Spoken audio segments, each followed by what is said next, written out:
Hello, everyone. I'll give you a second to get connected to sound. Hello, and welcome to the Brooklyn Rails 1210th New Social Environment.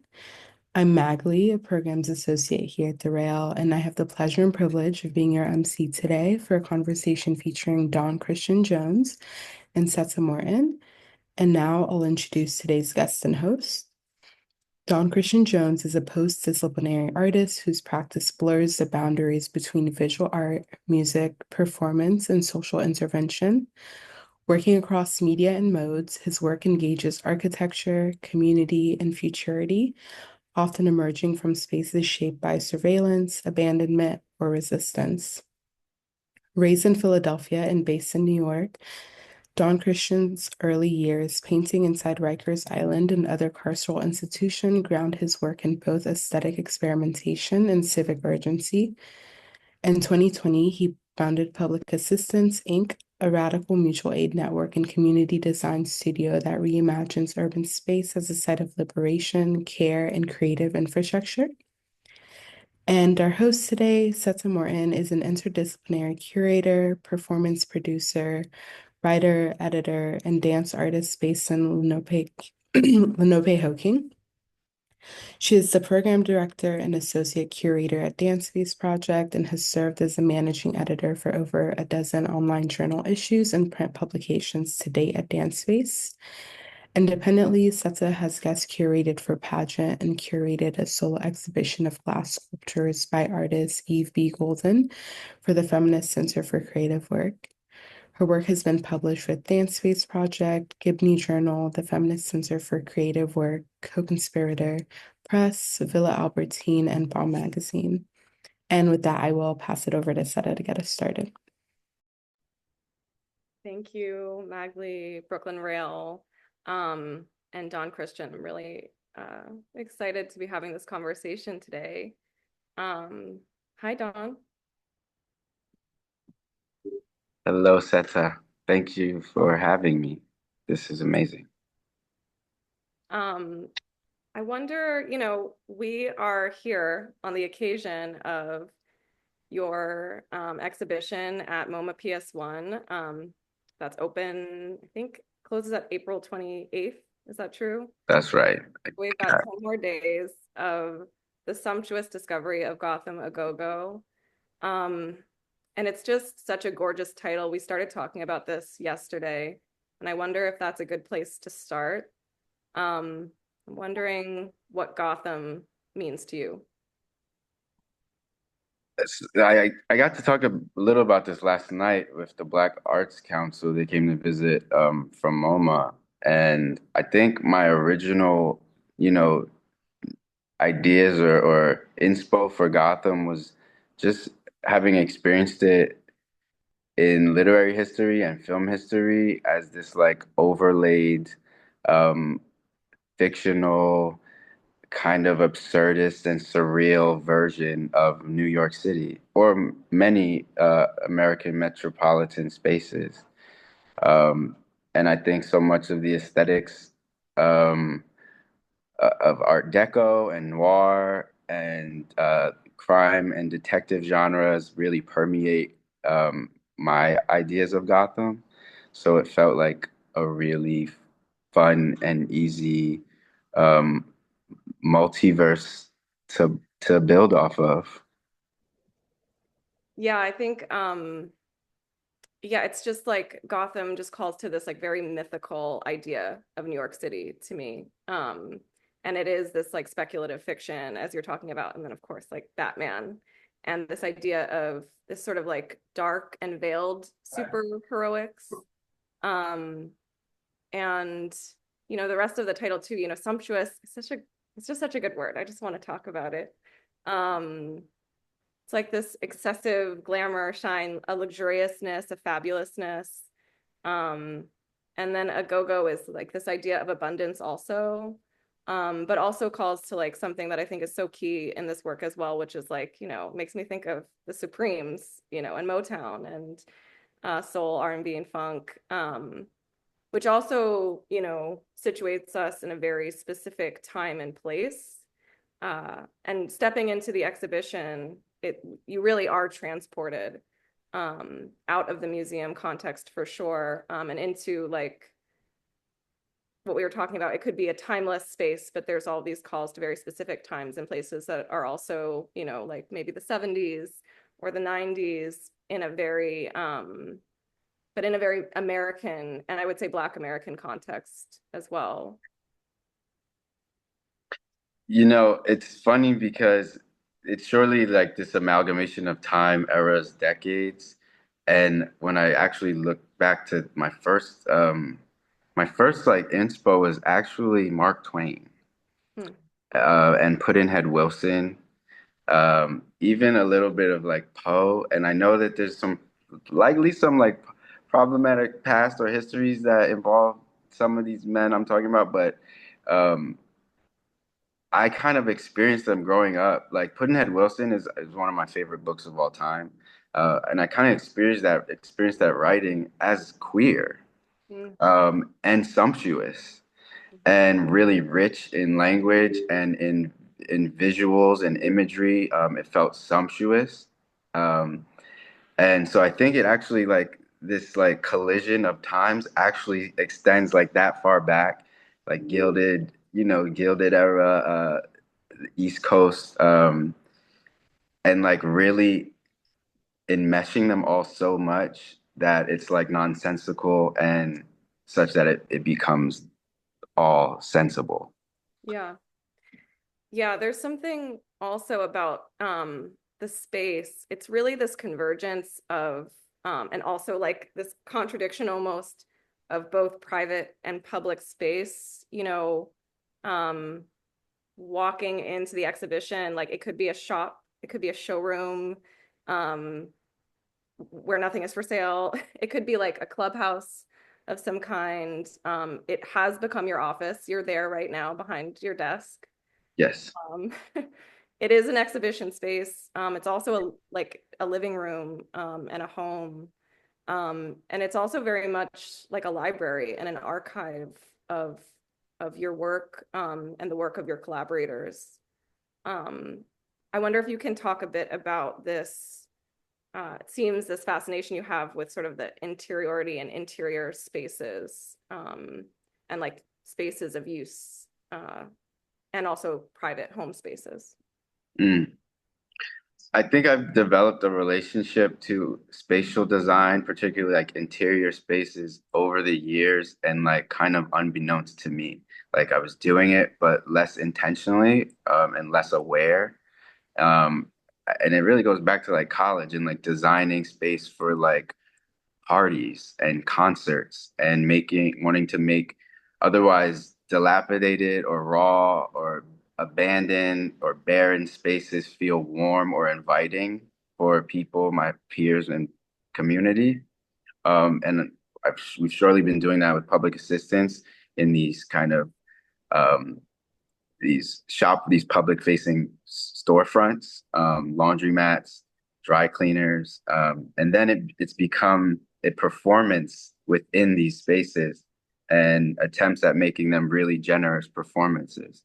So kind of playing with the role of shopkeep and like how do you make that experience for someone a little bit more joyful. I also spent so much time in like educational spaces or carceral spaces as painting murals or working with youth and feeling like so much of those walls, they were so sterile and clinical feeling and void of care or coziness. So how can you make more administrative space or business space, or just spaces that otherwise are not supposed to feel good? Yeah. That was also something, the coziness, just the very specific kind of welcome I felt in walking into the space was so really struck me. I think sort of the conversations and the politics around belonging can be so hairy, but I had a deep sense of belonging when entering this space, but also that every single person that walked in seemed to have a deep sense of belonging and intention in being there. When I walked in, there were children running around. There were really animated, deep conversations happening, both between like people that clearly deeply knew one another, were friends, or family, and then also like people that were just meeting, strangers. I don't think I've ever had this experience in an exhibition where it felt as if like uh, the kind of visitor who appeared to be more squarely like a spectator or a museum goer seems to be like an outlier in the situation, and a welcome outlier also that like quickly found their place. Um, when I entered, Evie, who was behind the desk, greeted me, you greeted me. Um, I'm just curious how, like what that intention is in the welcome in the space, and how, um, yeah, how you do that. I think it's it comes down to like site specificity and also like time specificity and thinking really hard about who comes to this museum and the kind of people that I want to come to this museum and what kind of experience would I most like to provide someone and really thinking about what I would want to experience as a museum goer. So I think off bat, knowing I don't mean to be antagonistic and surely not for antagonism's sake. I actually want people, I want to invite people to see or find or discover parts of themselves in what is otherwise very much mine, and deeply personal, and trying to like shed feelings of this being this really narcissistic venture and really hoping that people do inevitably see themselves in it regardless of where you're coming from. So yeah, definitely asking, asking people to make themselves comfortable, asking people to sign in if they'd like, leave their name. Um, should they want to learn more, we can be in touch. We just added this line item to the sign-in book, in search of. It'd be nice to know what some folks out in the world are looking for these days. Yeah, well, I'd say in just having the pleasure of doing a deep dive in your work over the last few years, over the last couple of weeks preparing for this conversation. Um, yeah, I would, narcissism is something that did not ever come up. Um, your work is so deeply embedded in, your network and your community and your collaborations. I think everything you've mentioned has been a we. And I'd really love to get to this conversation with you around world building. In these spaces you're designing, you're also creating very specific roles, with your collaborators and identities and systems. Like, seems like very detailed systems of care and accountability within your very real, day-to-day communities, and with the organizations and institutions in which you're working with, like MoMA. And you mentioned that you've created like real job opportunities as well for friends and collaborators through this residency. And I wonder if you can tell us more about, how that's unfolded for you in the last year. Hmm. Um, I think at the most basic level, I most enjoy making things with other people, and it's quite hard for me to make work in a vacuum. So I get excited by the passions of my friends and old students and my teachers, and I love figuring out ways to tether one another's ideas and and and inspirations to one another and make something like collaboratively. So I think we've been doing that for a long time now, and this felt like the ideal moment to kind of showcase so much of the years of collaboration, that I think for some time I felt has gone unseen. Um, and and asking these people that I've been working with, some for many years, some are like newfound collaborators, like where they could see themselves in this world. And you mentioned world building, which I think a lot of artists, like they're working through social praxis and and claiming world building, which I too have. But I think a realization made recently was I actually want to multiverse build. And rather than build a world that one has to step in and out of, almost like a set, there's still this like compartmentalization that occurs when see or hear and say world building. But if it's a multiverse, it's almost like this thing that is overlaid and realities that are overlaid that we're always kind of in at any given time. And so inviting friends, loved ones to step into a multiverse. Think about who is the character, their most ideal version of self, um, or maybe a fun one that they want to play through. And then figuring out what is your mission, what is your repertoire, skill set. And then we started making these cards, personality cleaning agent cards, for which I would send you a form and you could fill it out, and then I'll make you a handmade. And it says the things that you populated. It QR codes to the website or landing page of your desire. So some people put their websites or an organization that means something to them or their Venmo.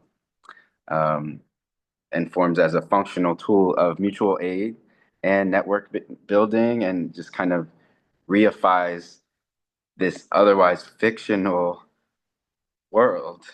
But now we're actually an ecosystem of organizers, educators, creatives, artists that we can all call on in real life. Um, and some people have been so generous to contribute deeply over months, 14 months now, as editors, helping me animate things, animate works. Set designers, Danica Pantic, helped me source some of the harder furniture, mid-century authentic pieces I needed from estate sales and auctions. Um, the website, I worked with two like real geniuses over 8 months to craft and design this really wild web interface video game. Charlie Mai, sculpture artist based in Bogota, he did our beaded curtain, which is another commissioned piece. We have one at our shop in Bed-Stuy. It's a prayer for the space. 1 second. Oops.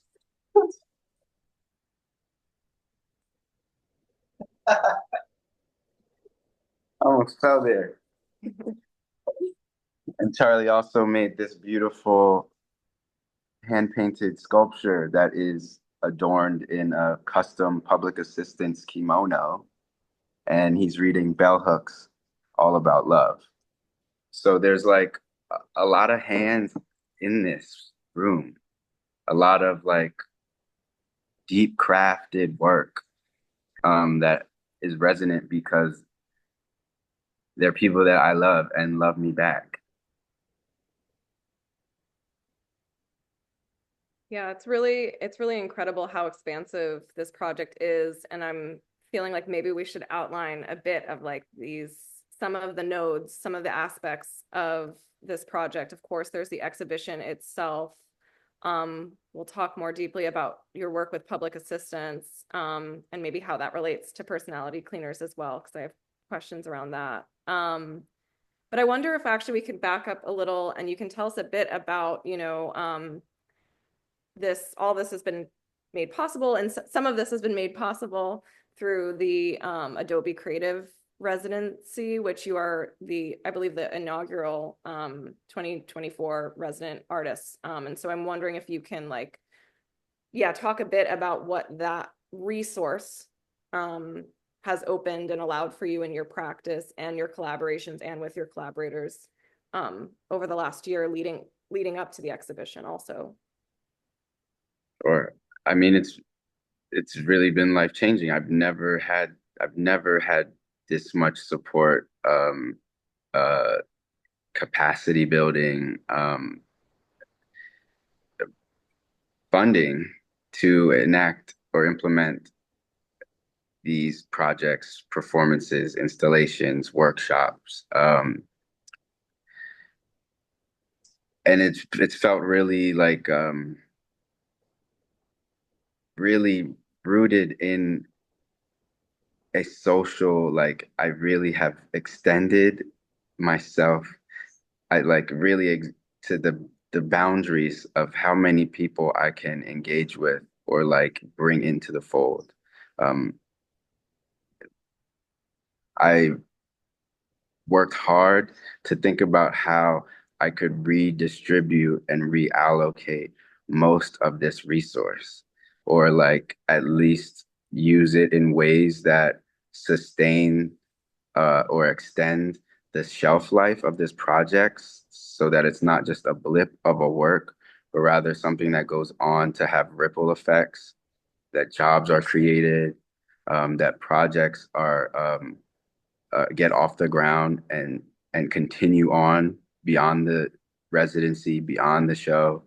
Um, some of the production budget is for the year of residency. It went to things like high volume printers, a new computer for the shop, um, uh, that enabled us to build a print shop, a fully functioning print shop, but they're itemized as set pieces for performance. I renovated our bathroom. We built a back office so that someone can have a private meeting finally. And it's all set items. Mm. Um, yeah, I wonder if I answered that. Yeah, no, absolutely. I mean, it's incredible. And also, I think this circles back to this idea of performance and your work as performance. You've said this in different ways, but I mean, obviously your work is so interdisciplinary and sprawling and expansive. I mean, you're a painter, a muralist, a designer, performer, activist. You're an organizer, like a builder of worlds and communities, and a recording artist, a producer, a director. The hats go on and on. And but is it true? I think I've heard you say that you regard all of your work as performance at this point. And I'd really love to hear more about that. I I've settled into that in recent years because it feels like the easiest way to just umbrella a practice or at least make sense of it myself. Um, and it allows, I think, me to dabble in or pick up or put down any of these mediums that I so love, with without so much fear. Um, because I really am, I think, I don't know. Yeah, like I can, my desires change daily. And I think society pressurizes us to feel like we have to be one thing all the time or be the best at one thing. Otherwise, you're no good. And I think that has a lot to do with American exceptionalism and and hypercapitalism. And I'm trying to undo those ways within myself and practice. Yeah, and I mean, performance for me um, is more about the sort of unfurling, the unfolding, the process, and sort of the duration of process versus like the big show that I think performance can mean to others. And you also said the other day we were talking, and you said something about performance as sort of like the generosity of performance as a means of like breaking open the confines of media, because your work is also so media driven as well. Hmm.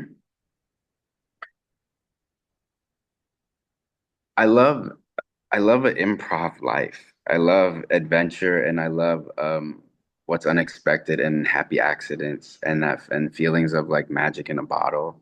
And I think for myself over these years, I most experienced those feelings within performance. And I've also been, you know, I've been in instances where I may be picking someone up from the airport and it starts to feel like a performance. Like I'm performing an act of love or service or care for someone. And then I start to think, well, how can I do this generously?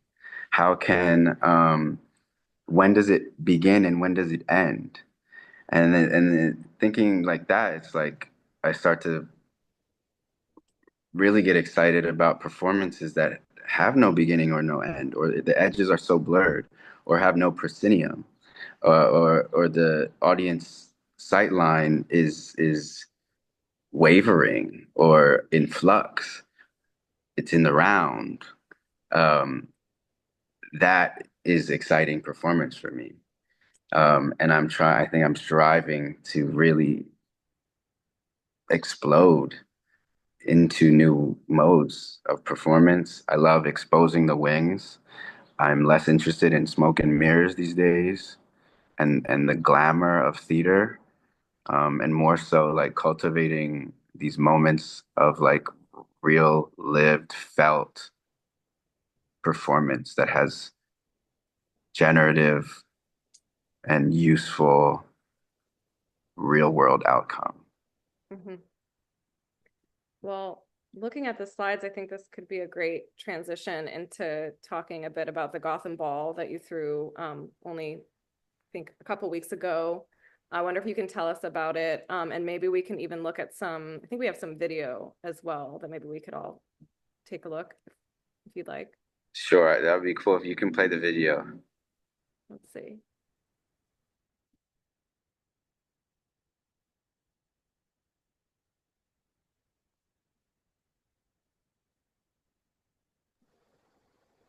Magley, it's okay if we can't play it. Oh, maybe we lost Yeah, it. give me 1 second. I just need to pull it up elsewhere.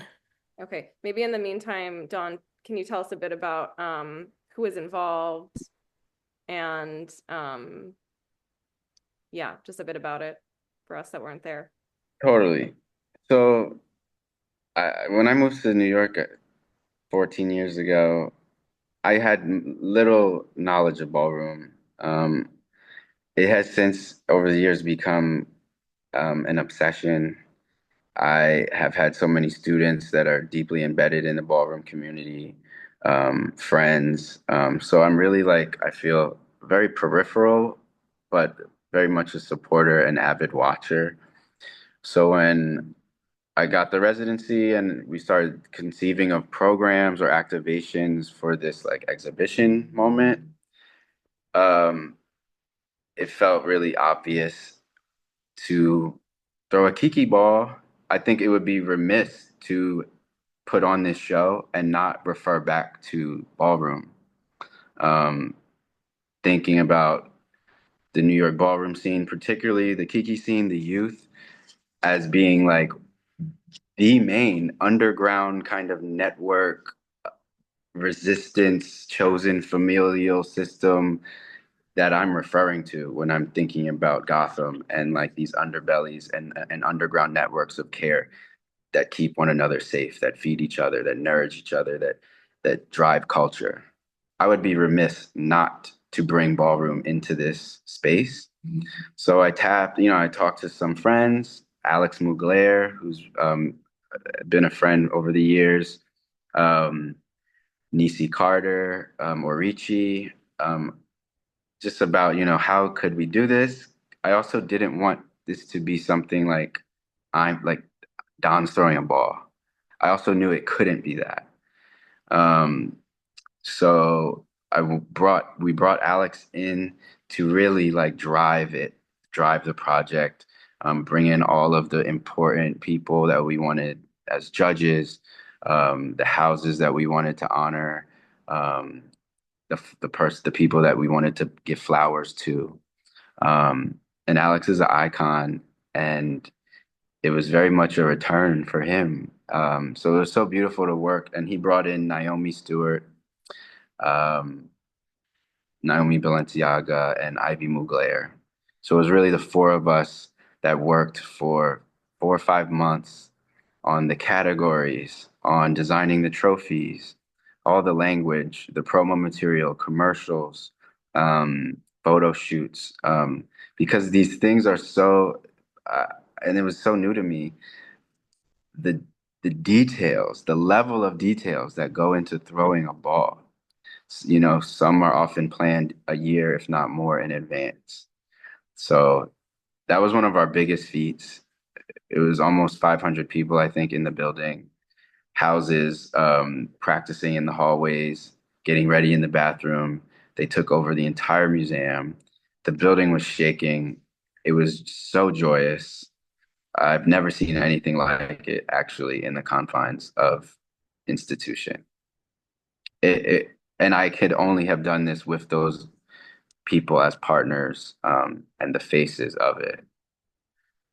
And there's like, $1,500 grand prize, cash prizes, beautiful trophies. It was just an incredible night. That's amazing. And you have the trophies in the exhibition space now, right? Is that Could you pass me one? Thank you. This is one of the smaller trophies, not grand prize. Um, so now I know how to design trophies. yeah. Yeah, it's amazing. And I think it's always such a um it's always such a challenge in intersecting vulnerable communities in highly visible institutions. I think especially now, I don't know, now and always. Um, and I think something I'm thinking about as we're talking and using words like community and care, which in, you know, certain spaces is still deeply meaningful, but I think in art spaces has often become a point of virtue signaling, or, has often been overused or void of real meaning. Um, and I wonder how you navigate doing this work so deeply, and with such a deep investment in your community, and Black queer community specifically in New York. I wonder how we all and how you grapple specifically with that kind of language, in landscapes such as the art field, and in arts institutions. That's the that's the that's the question. Um, it's been a huge thing to try and reconcile, like pulling something like this off in a space like this. It's kind of antithetical to one another. Um, it's the finest line, especially when you're thinking about bringing in like marginalized, as they say, or disenfranchised or otherized communities to space that are other most often like not invited to. Um, it is like, are we just making you look cool? Is this going to be exploitive? Is this going to be extractive?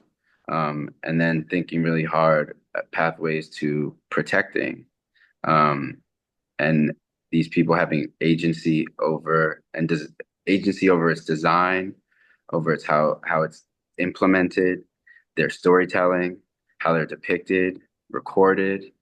So bringing in for the ball is a great example. We brought in ballroom videographers for the spatial liaisons, the greeters, the people that are guiding you through the space. We brought in people from ballroom, um, the DJs, like it was just so intentional from top to bottom.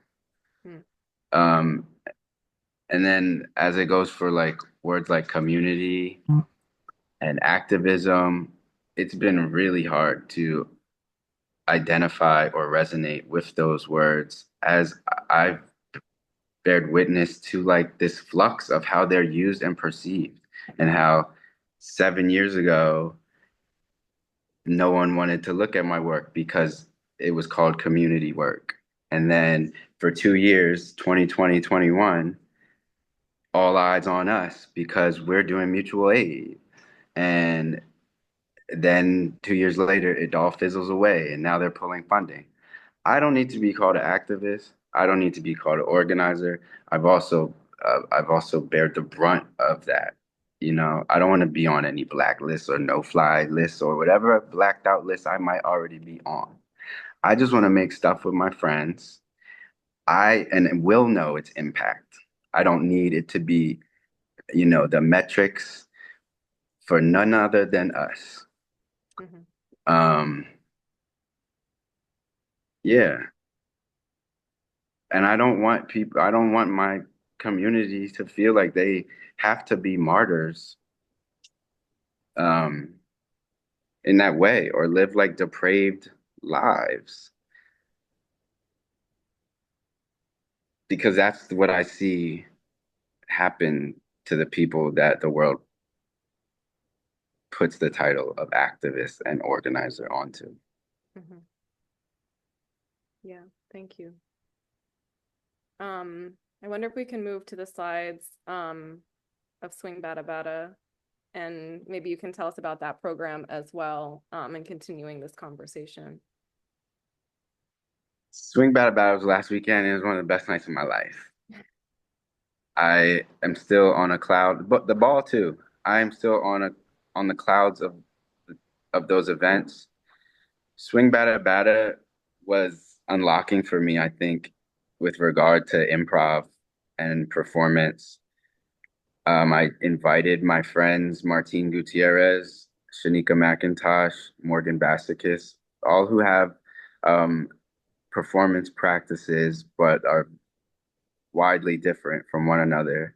And we all have relationship and friendship to one another in different ways. Um, so our histories are very much intertwined over the past decade or so. And it just felt so right to kind of have this be on the closing end of this show, um, and ask them to help me take over the space one evening. Um, and we rooted it in the theme of a talk show, like Arsenio Hall inspired, or like Johnny Carson, Carol Burnett. I opened it up with a song. Um, and then we each, they each sequentially performed a little piece, and then I would interview them here in my office. And the whole thing was live streamed to the Kunsthal. And there were just so many happy accidents. Mm. That's what I think I loved most about the evening. Everything fell in place. I was so nervous about interviewing them, and these are some of my closest friends, but I'm never the interviewer. I'm often in the hot seat. So I was so nervous about the questions I had written down, and I forgot to ask most of them. But as soon as we locked the door to the gallery, and it was just the four of us in this room, and there was a full room in the Kunsthal, over like 150 people, I believe. It was on, and it was fine. And no matter what happened beyond that point was going to be just right, and whatever was supposed to happen. And the response was beautiful. So many loving messages, people saying that it's what they needed. They didn't know what to expect, but it's what they needed. Um, I could do anything with those people. Mm. Shanika's book just came out last week, which is what she read from, A New Sense of Luxury.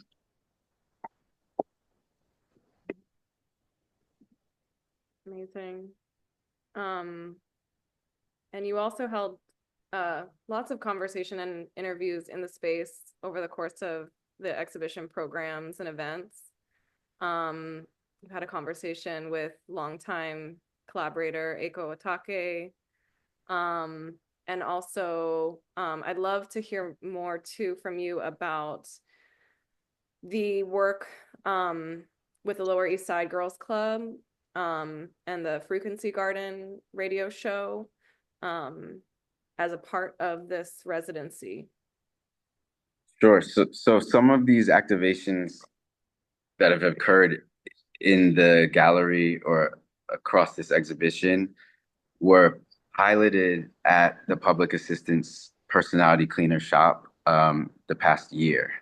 So Aiko and I, for instance, had a 20-channel screening, all of our unseen video work together, and performed in the space. She made rice balls for everyone live. It was called Wet. Um, and then we kind of matriculated that performance and the footage from that. We made a short film and had a talk here in the gallery in this living room space. Um, the Lower East Side Girls Club was piloted in that it was a 4-week summer camp for 9 high school girls. And they made a 6-episode radio show about community, art, family, home. We took them on field trips and site visits, and they interviewed community members, and they made PSAs and commercials for local business. And they were some of the brightest youth I've ever met. And they are destined, I mean, like should all be on radio or do whatever they want, but they were so good. I see bright futures in like communications for all of them. That show, they then took over the gallery one day, 2 months ago, interviewed museum goers on the couch. We recorded, these stories, and it was a live broadcast. So finding ways really to, again, not do one-offs, but like cultivate relationships, long-standing ecosystems of collaboration, and make new friendships and introduce people like Eiko to the Lower East Side Girls Club, to El Puente, to Fortune Society, or what have you. Hmm. Yeah, it's the best podcast I've listened to in a while. You can listen to Frequency Garden on Spotify, Apple Music, or all the podcast stuff. How did y'all come up with that title? Was it something that the girls came up with themselves, or? I'm trying to remember who came up with Frequency Garden. It likely was one of the girls, or Danica or Jake, who co-led the camp with me. They also edited the show. Shouts out to Jake Robbins and Danica Pantic for really spearheading that program. But I don't know, one of us did, and it was like a light bulb. And when we heard it, we knew that's what it was. Yeah. Well, it's incredible what you all have been doing, and I'm a big fan and friends with Sienna too, and just that work is so deeply invested in over such a long period of time. And also, this is through, you're a collaborator in this, but also through this is like an initiative of public assistance also, right? I think that speaks to the multiverse Yes. of things that I'm trying to achieve. So in Gotham, it's personality cleaners and it's a performance. Mm-hmm. But in New York City, it's public assistance, and we ran a 4-week radio camp, and 9 high school girls got paid $300 a week. Yeah. And now they can say that they have work in MoMA. Yeah, it's fabulous. I wonder if you can tell us a bit about, I love this. I love the performance as decoy almost. Maybe that's too much to say. No, it's definitely decoy. I love that as a concept in general. But that these are also like such realities, as you're saying. And so personality cleaners as the performance of public assistance. I wonder if you can tell us a bit about public assistance, which you founded in 2020 as a mutual aid network and community design lab in Bed-Stuy. Yes, public assistance it came to me and us in the all of what was happening in 2020, all the socio-political uprising, the pandemic. My friends were out of jobs, we were out of work, we were protesting, we were in the street, painting signs, organizing, feeding each other, distributing PPE. I knew someone that had keys to an abandoned commercial lot in Crown Heights, and they thought that we could use it. So we opened up the space, and people started donating money daily, coming daily, cleaning, painting the walls, donating bikes. We got a community fridge. We erected raised beds and had a garden. Within 3 months, we got our nonprofit status. We were there at that first site for 10 months before the developers and owners kicked us out.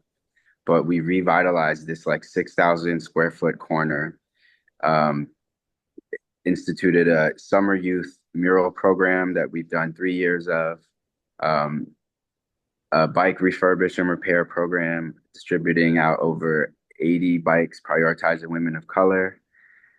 We're now a full-fledged production house and design studio. We can do graphic design, paint anything like printed media, commercials, PSAs, photo shoots. It's not limited to any medium. It all is reliant on our Rolodex of incredible creators. Mm. We fund per project. No one works for free. We're in our 5th year. Mhm. And now we're actually serving as fiscal sponsor to other small orgs that need help getting off the ground. Never thought that this is what I would be doing, running something like this, Mhm. but I don't know how to stop. Mm. Yeah, it's amazing. And also really like the first, I believe the first projects were in 2020 and just creating posters and banners for protests. Somehow we just became who you went to if you needed a banner or a sign. But we got so good and efficient about it that we were making huge signs and sets for activations and marches. Mhm. So it'd be like a 20-piece set with a huge blocker, I call them, where it requires like 4 or 5 people to carry them, which actually helps keep people safe when you're walking with art. Um, you're, I think, viewed less as a threat. So I think it was like a subtle means for us also to protect ourselves when we were out on the street. And I think just the visual messaging of protest can be like, we can implement the tools of like commercial and like propaganda to our own benefit. I love taking them back.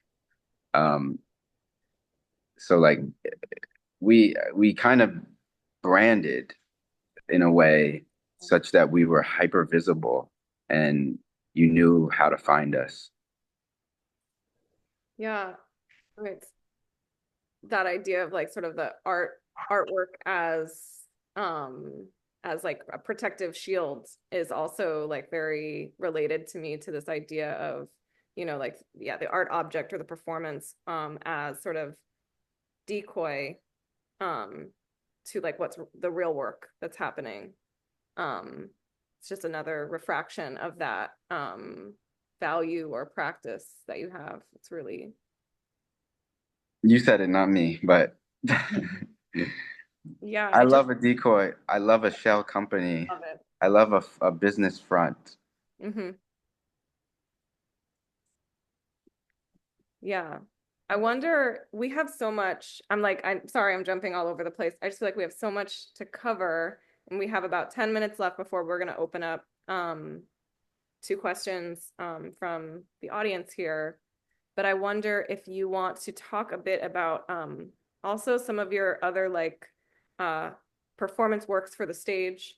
Um, we have some slides. I wonder where you might want to start, and also some of your more durational performance works, such as the politics of mourning, and your collaborations with ACO. Hmm. I think politics of mourning is a good place. I think so much of my performance practice has actually been informed by working with Aiko. I was her student. Um, and then she asked me to dance with her in 2017. We've been dancing together ever since. and I've learned ways in making really site-specific durational work. Um, so the politics of mourning was, I think, my first experiment in doing it alone. And I was on tour in Europe. I went to Italy. I toured southern Italy, Calabria, road trip by myself, the whole coast of Sicily, and had a really kind of traumatic experience amidst all that was happening back here in the States in 2018. And that's been an ongoing series. So of site-specific works. It started as I was trespassing on sites, abandoned sites in Sicily, and setting up a tripod in my phone. And then they became photo stills or video works. And I've tried it out in iterations in other spaces, like with you at Dance Space, which was unlocking for me. That's when I introduced the desk and other like tools of recording and survey and surveillance, like phones and ring lights and iPads. And I think more administrative tools that one might find at a desk, presentation-based tools. Um, and I think that has actually informed the works leading into public assistance shop. And now here in this office we've designed at PS1. Mm. Yeah, I'm, so struck also by your um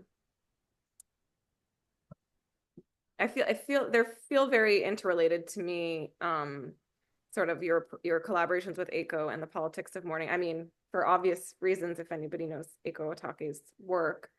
Um, and I'm really interested in intergenerational relationships, in artistic collaborations. And I mean, your relationship with Eiko is so unique. And it feels very organic also, it seems. Is it true that you met just through your friends with her son and you were like crashing on her couch? That is true. And That then is, became these great collaborators. How was that transition, or evolution of your knowing one another? so unplanned and so unexpected. I never thought, I mean, I really didn't have a reference point for performance Mm. or performance art or movement work prior to meeting Eiko and seeing the work of Eiko and Coma. Mhm. Um, sorry, it's kind of loud. Zoom is doing its job. We can't hear noise Okay, around you. okay, good. And taking her class changed my life. The content, uh, like post-atomic literature and theory, and all of the implications of her history, and as it relates to the bomb and genocide and war and death and grief, it was so unlocking for me. Um, and I don't know I guess she sensed a connection. Mhm. And we just remained in touch. I started doing some production assistance, help building sets. And then, and the whole while I'm painting murals with student youth and I'm like rapping at night in clubs. So Mhm. it's totally divergent from her practice. I would never, and she, doesn't work with music and hasn't for decades. So that was always like a point of tension with us, is like I was so inclined and wanting to work with music, and she's the opposite. Mhm. Um, but I think it's actually that tension that drives our collaboration. We're both excited by surprise and what's not obvious, Mhm. what's confusing, and what's uncomfortable. Mhm. I think that's what connects us and keeps us dancing together. Mhm. Yeah, from the conversation that the two of you had recently, you said, and I quoted it, of the people we carry when we make work, who can we also bring into the room to extend shelf life, to make connections, to introduce our respective ghosts to one another. And that really resonated with me. And I think there's, you know, so many memories, ghosts of both people, and things and times and memories in the exhibition. It feels so profoundly present, those absences in the space. I don't know if you want to say anything about that, but I did. About grief? Yeah, and this idea of the generosity, I guess, in collaboration, and when we walk into spaces and we are together, when we're sharing space with one another, we are bringing our people in the The room, ghosts, yes, yes. sending them to one another. I mean, that's one of the first things Aiko says in her, if you ever take her class, Delicious Movements, she says, I carry many dead people on my back. And that never left me. I've always been thinking about what I carry into any room or situation since. It was when I started to realize what I was carrying into like the classroom as a teacher that I realized I had to stop because I wasn't coming into the classroom with as light and I needed a break before I'm a detriment. Mm. So in working with Aiko, yeah, it really becomes about ghosts and our ancestors and our histories that are entering a room. You know, she says time is not even, space is not empty. And when you think about a room, all the ghosts that once lived there or you know existed, that the remnants or traces and trails of past lives. Um, and it's become fun, if not a joy, to introduce my ghost to my living loved ones and vice versa, to learn of theirs. And I've become a lot more comfortable in in notions of death and dying, um, and ghosts, um, and having like a reverence and hope that they're benevolent. Yeah. I mean, I think that's so much of what this, the exhibition space feels like, is as you said, like this residue, these traces, these trails. It's and it is so warm and welcoming to be in that space, to be in that echo with you. So. Thanks. That's just it means the most that people feel that way, even though there's a lot of loss and grief here too, embedded in the space.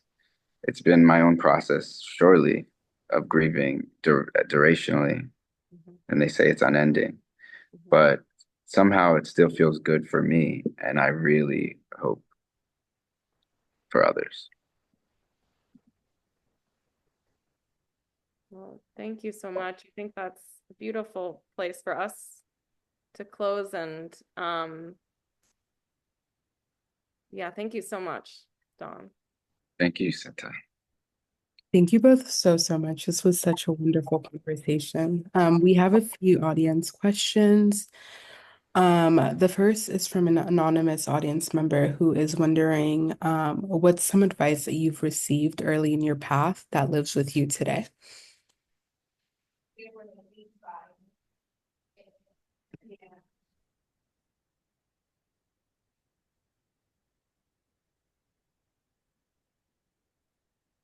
That's I don't know why I'm so stumped by that question. Um, I think so many people in my life have simply told me to keep going.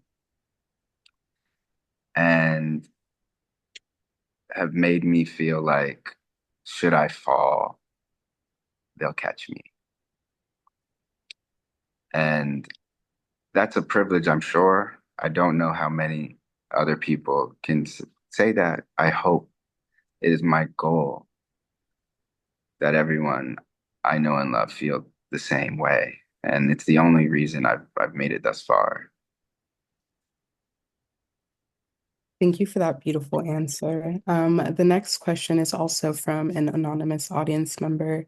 They're wondering, as the inaugural Adobe resident of MoMA, what do you hope for the next person who receives this opportunity? What advice would you give them?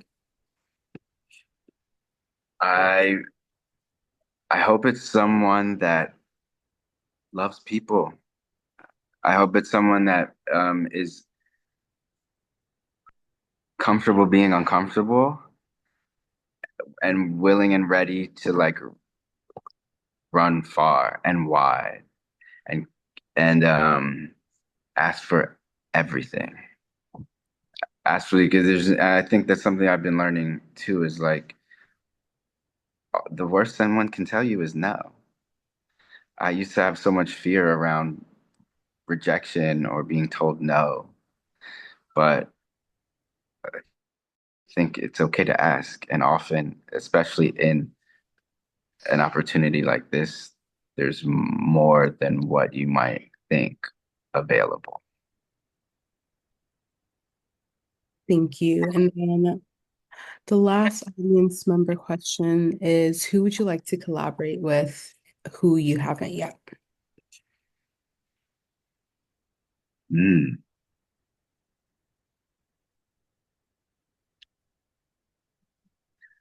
Um, Crackhead Barney, if any of you know of Crackhead Barney, that is someone I've been watching and just deeply appreciate their work as it's a multiverse for me, and it's an endless performance that is the commitment and generosity. It's like it's deep, so I commend her. I'm manifesting that for you. And then we have two last questions, one from Chloe. I'll let Chloe unmute. Thank you so much, Seta and DonChristian, for this conversation today. DonChristian, I'm inspired by how much of your work is about safeguarding and openness to the unexpected, that spontaneousness which arrives from your creative collaborations. And it is, in its essence, a performative impulse and an impulse that really resists efficiencies, not to create more weight on those around you, but to appreciate meanderings and roundabout paths too. And I'm wondering how you've sustained that as public assistance has grown and presumably required more and more structure, and also how you sustain it in the context of an institution like MoMA as a resident, and sort of how it remained in your mind throughout this project. Great question. I think having in its original mission like a fluxus nature, like an entity or an ecosystem that is susceptible to, viable for change, something that can, um, like open up and then fold back into itself, uh, take on new modes. Our projects, our services have changed over the years as they as different needs or desires arise within our community. So at first we were painting banners and murals and fixing bikes, and it was heavy in mutual aid. Not to say that there's not a need, it's just harder to achieve. And now we have more of a focus on like uh, print and publish and serving artists and creators in like media distribution and dissemination and getting messaging out, and supporting artists in that way, or workshops or acupuncture clinics, being open to the aesthetics of urgency and being okay with them, and allowing for not a vision or style to dictate the work, like a predicating one, but rather the need, the urgency dictate the outcome of what it looks like. So a lot of the things, and the same goes for all the murals I've done, like none of them look like they were done by the same hand. Our works span a variety of styles because they're all done by different um, uh, moments of collaboration. And I think leaning into that and being okay with that has become the thing. So maybe one day we will actually dry clean. Thank you so much for that answer. I'll pass the mic back over to Maggie. Thank you for that question, Chloe. I was going to ask about the future of public assistance, but it seems like y'all will be evolving so much. So I think I'll wrap it up here. Thank you both again so much. This conversation has been so moving and inspiring. I also want to thank Julia from MoMA PS1 for their support in preparing for today's event. We'd also like to thank the Terra Foundation for American Art for sponsoring our NSE program and making these daily conversations possible, and for their support of our growing archive, which you can view on the Rails YouTube channel. The Rail has been free and independent for 24 years. A donation directly supports our writers, staff, and operations. Support our work through the link in the chat. And if you're free, join us Monday at 1 p.m. for a conversation with Caroline Absher and Andrew Woolbright on the occasion of the Silver Cord at Journal Gallery. And as is Rail tradition, you can now all unmute and say hello and goodbye as you leave. Thank you all so much. Thank you so much. Thank you so much, Don Wait, Christian. hold on. Bye. Pause for 1 Thank second. you. Thank I you. have to do the same. Bye. Thank you so much. Thank you, all. Seta. Bye, everybody. Thank you so much. Thank you. Congratulations. Let's go. Yeah, congratulations.